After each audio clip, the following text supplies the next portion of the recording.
Bonjour et bienvenue à tous sur une nouvelle vidéo où on continue notre challenge FTMO. Alors là, on va dire que c'est plutôt la fin puisque c'est pour ce challenge la dernière vidéo puisqu'en fait j'ai échoué le challenge. Ce qui s'est passé, c'est que j'ai dépassé la limite journalière des 5% de drawdown. Comme vous voyez ici, je suis descendu à moins 5,1%.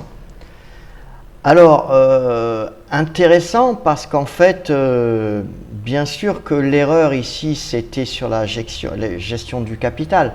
Jamais j'aurais dû prendre un drawdown journalier de 0,1%, de plus de 5%, pardon. Donc c'est vraiment une erreur de gestion du capital. Alors qu'est-ce qui s'est passé? En fait, j'ai pas vraiment perdu en une journée ce capital, c'est-à-dire que j'ai pris un trade sur plusieurs jours, c'est-à-dire que j'ai pris un trade et puis j'ai laissé ouvert pendant plusieurs jours, pensant qu'il allait revenir en ma faveur et que j'allais être bien gagnant ça, au final. Alors j'avais mis une limite juste avant les 5%, mais ce qui s'est passé, c'est que il y a eu une nouvelle en fait à ce moment-là, et le cours est monté tellement haut que le temps que le serveur enregistre ma perte, eh bien il avait dépassé de beaucoup le stop loss.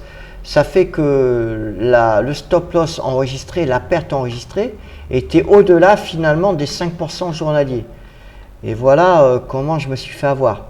Alors, j'aurais pas dû me prendre ces 5% de perte journalier si j'avais pas le cours n'était pas monté très rapidement comme ça l'a fait.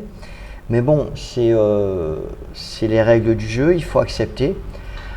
En tout cas, ça montre que, comme je vous dis, ça illustre bien ce que je vous dis, c'est-à-dire que vraiment, la base en trading, c'est la gestion du capital. Et que vous voyez, dès qu'on essaie de forcer un peu le destin, bien souvent, ça se passe mal. Vous voyez, voilà, moi, moins 5% en une journée, c'est quelque chose qui n'aurait jamais dû se produire. C'est inadmissible pour moi. Mais bon, ça vous montre aussi que, en tant que trader, on a beau avoir réussi un challenge, ça ne veut pas dire qu'on va réussir un autre challenge. Vous voyez, il faut vraiment, ça nous ramène à être humble. C'est-à-dire que c'est toujours, tous les jours, il faut être au top en trading. On n'a pas droit à l'erreur. Et bien sûr, il faut respecter des règles bases comme la gestion du capital. Et si j'ai échoué ce challenge, bien sûr que c'est ma faute parce que j'ai pas respecté la gestion de mon capital. J'aurais très bien dû sortir avec peut-être 2% de perte ou 2,5% ou 3%, allez, maximum, mais jamais avec 5%. Voilà. Donc ça a été une erreur de ma part. Bon, ben, l'histoire se termine là pour ce challenge, mais bon, c'est pas grave. En tout cas, ça montre la réalité de ce que peut être un trader. Même si je suis un trader rentable, ben vous voyez que sur ce coup-là, ben, je ne le suis pas du tout. Voilà. Donc ça, c'est vraiment la réalité.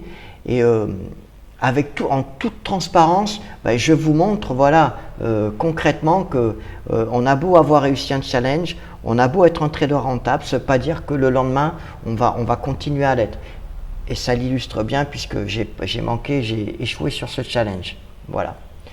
Donc écoutez, merci à ceux qui m'ont suivi tout au long de ce challenge.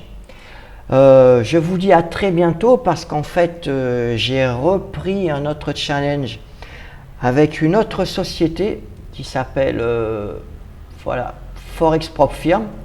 Donc ça, c'est un challenge.